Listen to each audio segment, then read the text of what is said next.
The main problem that we have right now is we've got a problem.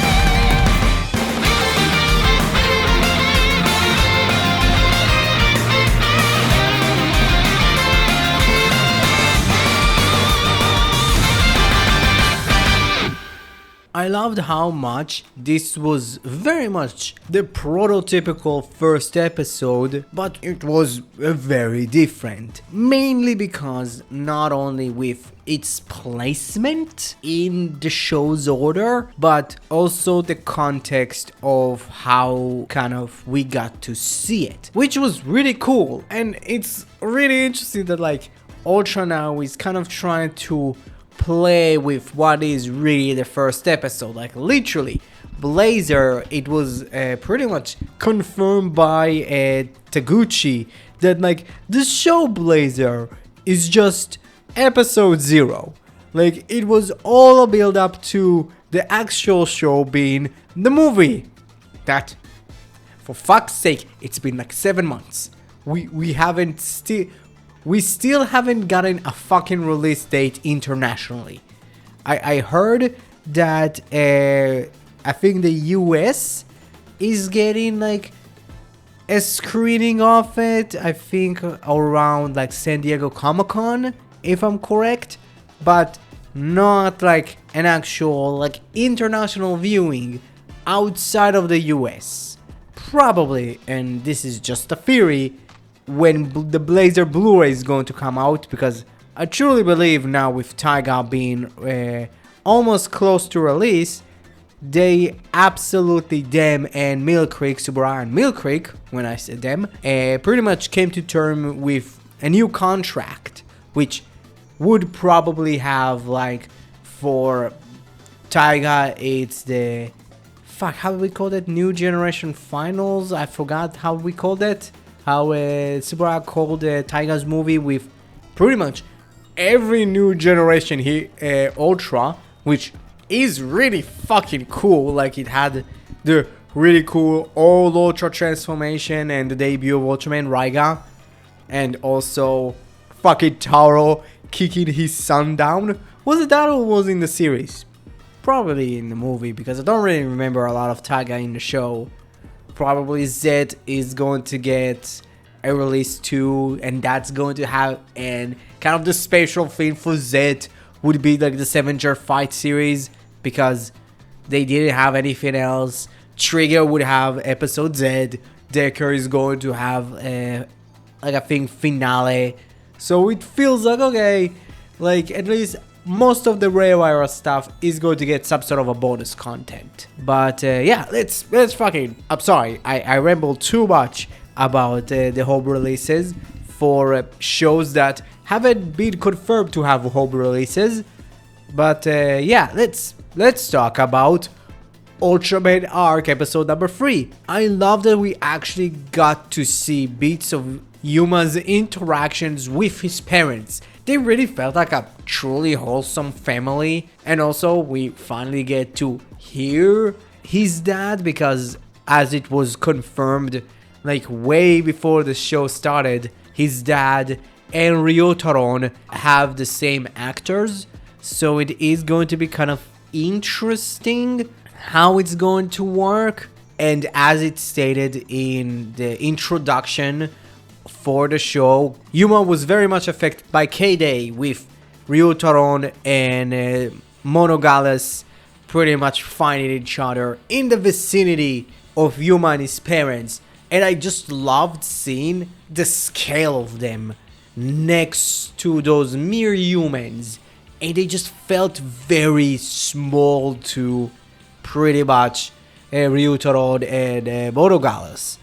And having the moment of like all 3 of them are running and trying to escape the fight, and having both of Yuma's parents protect him, and have like Yuma's dad say, hey, run, fucking leave us. Like, here's the thing, it could be on the acting part, but it did kind of get me a little bit emotional. Like, that was sad. It's like, oh, it's a young boy, like seeing his parents die in front of him. It's kind of fucked. And seeing how Yuma is now, I was like, man, like that shit would have scarred me, and I wouldn't probably be as happy-go-lucky as he is. And I love the final like the father's final moment. He's holding his wife's hand. Like, that was like really fucking beautiful. Like, I actually loved it.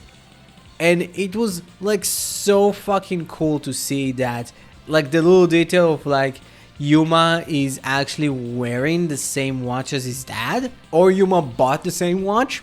It is a Casio, so they still just make the same watches till this day, or they just kind of gave it to him, which is slightly more fucked up. But yeah, while seeing his first interactions within Skip was great. Like, Yuma's like, you're Peabody, you're... I forgot the other guy, I forgot the other name. I don't know, that was kind of funny. While Bond still kind of falls into like, you're very much kind of like the captain from Decker. You're not going to do a lot, aren't ya? You're just going to get a very, like, if you think about it, a very high profile actor within Tokusatsu, and you're not going to do anything with it? Come on, Tsujimoto, you'll fucking do something with him.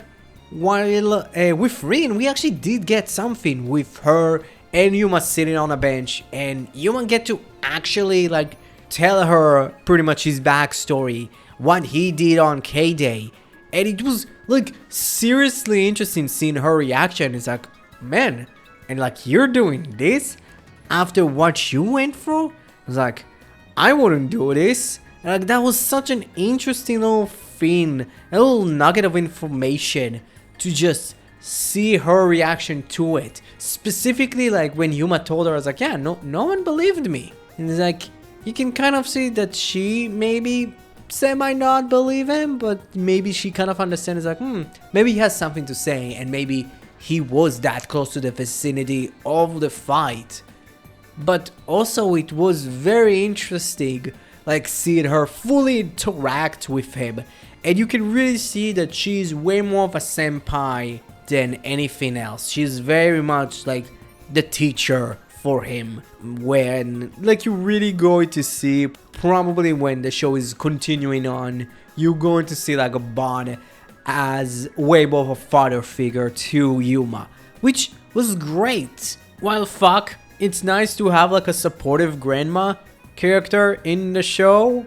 That was cool. And now we actually get to see Monogalos. I like it. He looks really cool. And also, we actually got kind of like the reason why he arrived, and that is pretty much, I think, via a portal. I think it's supposed to be semi of a portal, and he and Raytheon fought.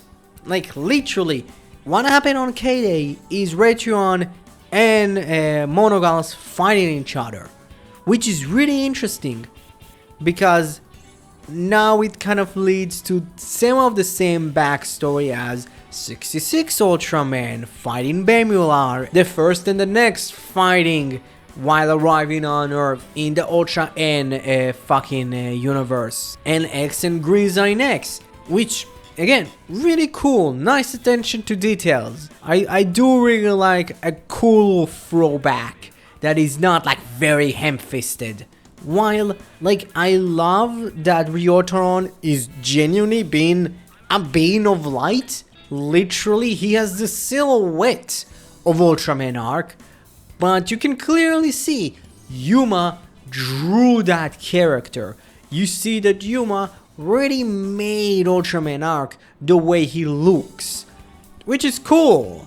And it is really interesting that Monogalos is kind of a part of a race of aliens called the Galos, because literally, which is funny to think about, in Yuma's first day on the job, another fucking Galos arrived, being a Dai-Galos or Digital Galos. I think it's Dai-Galos if I remember correctly. And just, the Galos are just Zetons. Literally, they're just Zetons, not only with their looks, but also their fucking lightning attack is just, it's just using the same sound effects as the fucking attacks that Zeton had. It's just so cool that it's like, oh, we're not going to do Zeton, but we're still semi going to do Zeton. I like Zeton. Like, I wish he was in Ultraman Rising, like, because like that design, like Zeton's design in Rising would have been so fucking cool looking, to be completely honest. But yeah, and like literally having a Gauss attack on Yuma's first day was really interesting, because you can literally see Yuma like pretty much having a panic attack. It's like, what the fuck is going on? That's the same monster that fucking killed my parents. Or and like he was like literally like breathing heavy and like really like, hey, fucking snap out of this shit, hey, for fuck's sake, look at me, breathe, fucking let's do our job. Which was a nice touch that I don't believe that some shows would have done. Probably a Yuya Takahashi Ultraman show would probably have a fucking like cool brash protagonist, like, I'm going to beat it, I'm just going to fucking, I'm not going to talk about Yuya Takahashi. I don't believe Subaraya is dumb enough to hire Yuya Takahashi. And I just love that, like, when Yuma saw the direction that Daigalos is walking, it's the same, pretty much, it's in the same direction that his grandmother volunteers in. He's like, oh, fuck this shit, I'm dropping everything, I'm going to save her. It's like, again, a nice little thing for a character like Yuma to do, which led us to a really cool moment where we actually get to see Yuma and Arc interacting, where literally Ryutoron Ryuki's fucking Yuma through a puddle. I don't know how to call it in exception to Ryukid. So yeah, like that was genuinely a cool moment, because it had this kind of different feeling to that weird mirror dimension. Like it had a different aura to it, like the color scheme was different, it was a lot more of a purplish tint, and having Ryutoron telling Yuma is like, hey, you and me are one, we need to fight together.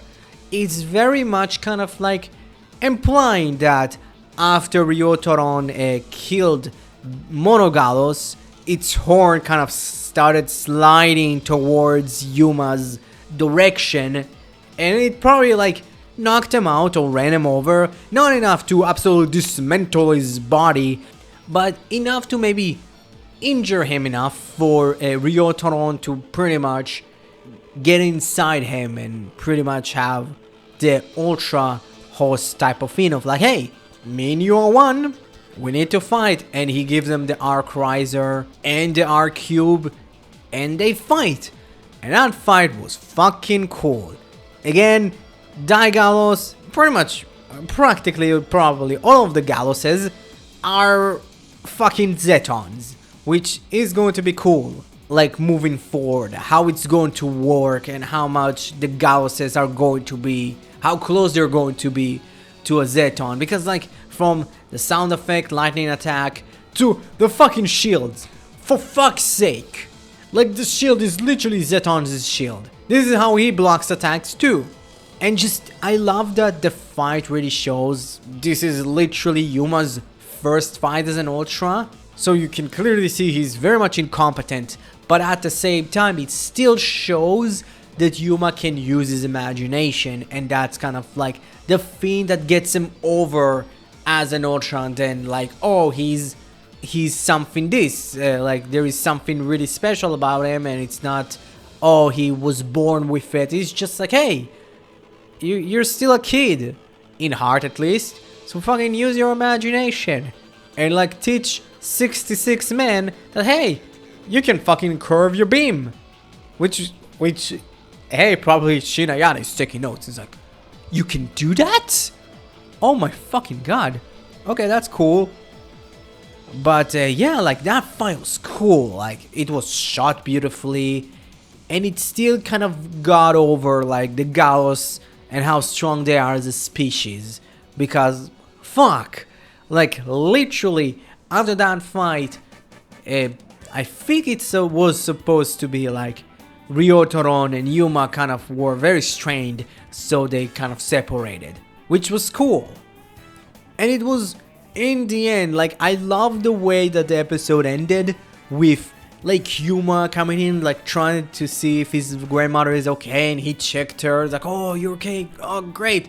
And his grandma turns around and she pulls a mic and she started talking, and it's like, oh, it's a dream. Like that was like such a cool fucking twist. Like that was like something that I didn't expect the show would do, but it did. I loved it. I don't know. And fuck, it seems that Arc is just going to be like a body cop show, like Kuga. But like, yeah, like that was great. I am very much interested in the Gallos, way more than what I expected. Now with them being a race and them pretty much being Zetons, it's going to be interesting how close they're going to be to Zetons. Like, are they like an artificial race that it was made, or it's a real race that like genuinely exists and can reproduce? And like the kaijus they have on their head, because Monogallos and Digallos did have like cool like kaiju heads on top of them that has eyes, and also like the portal had an eye, so it is going to be interesting. It's like, is the eye going to be semi-connected to the final villain? Is there going to be like a Gallos King that Arc is going to fight? Is every couple of episodes another Gallos is going to come in, and Ryotoron